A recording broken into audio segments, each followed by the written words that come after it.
So for today's video nga pala guys ay papakita ko sa inyo ang aking daily routine kasama ang aking pinakakit na baby boy. So ayan, nag-aayos lang ako ng aking buhok dahil sa ngayon buhok lang munang maayos ko dahil simula nang naging nanay ako hindi na ako masyadong nag-aayos ng sarili ko dahil sa anak na ako nakapokus.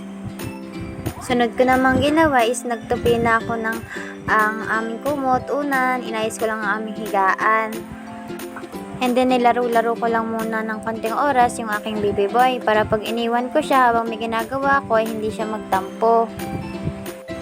And dito nga pala guys is napaliguan ko ng aking baby boy. Hindi ko na nga pala siya nakuhanan ng video kasi naglilig-alig na nga siya kanina.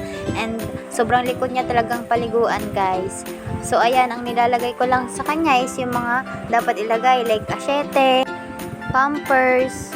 At bago ko nga siya lagyan ng pampers, is pinunasan ko muna ang lawan niya kasi naglalaway na nga siya. 4 months pa nga lang guys yung baby boy ko and hindi ko alam kung bakit maaga siya naglalaway.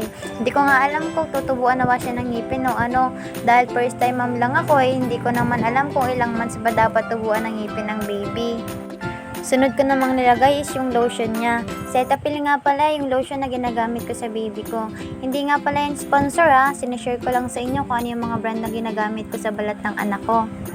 Sunod ko palang ginawa is binihisan ko na siya. Sinuutan ko lang siya ng damit, shorts, at pinainom ko na rin nga pala siya ng vitamins yung tiki-tiki. So ito nga palang pinaka-favorite niyang vitamins. Netry na namin siyang painumin ng silin pero ayaw niya talaga, niluluwa niya lang talaga. At dahil hindi pa siya lagpas ng 6 months, 0.25 ml lang ang pwede niyang inumin. At kahit gusto niyo pang huminga, hindi ko siya mabigyan dahil sabi nga nila, pag sobra masama. I-share ko nga din pala guys yung nilalagay ko sa mukha ng anak ko. Cetaphil na cream nga pala yan. Simula nung ginamit ko yan ay hindi na nagkakarashes ang anak ko at sobrang kinis na mukha niya. Oh, Cetaphil, baka naman, cherries.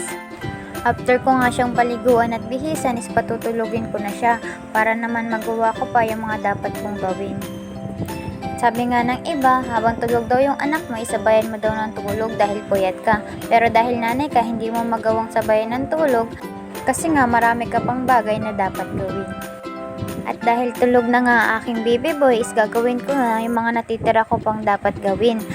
Katulad ng paghuhugas ng dedean niya. Sa paghuhugas nga pala ng dedean guys, dapat maayos at malinis kasi dito nga siya dumidede. Kasi kapag hindi maayos ang paghuhugas mo dyan, anak natin yung maapektuhan. And after ko nga hugasan yung mga dedean niya is pagbalik ko ng kwarto is gising na siya. So ayan na nga, nilalaro-laro ko lang muna siya dyan. At simula nang naging nanay nga pala ako guys, marami ako na-realize sa buhay. Sobrang dami nga pala talagang sinasakripisyo ng isang ina.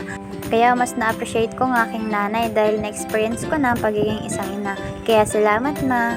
And yun lang for today's video. Salamat!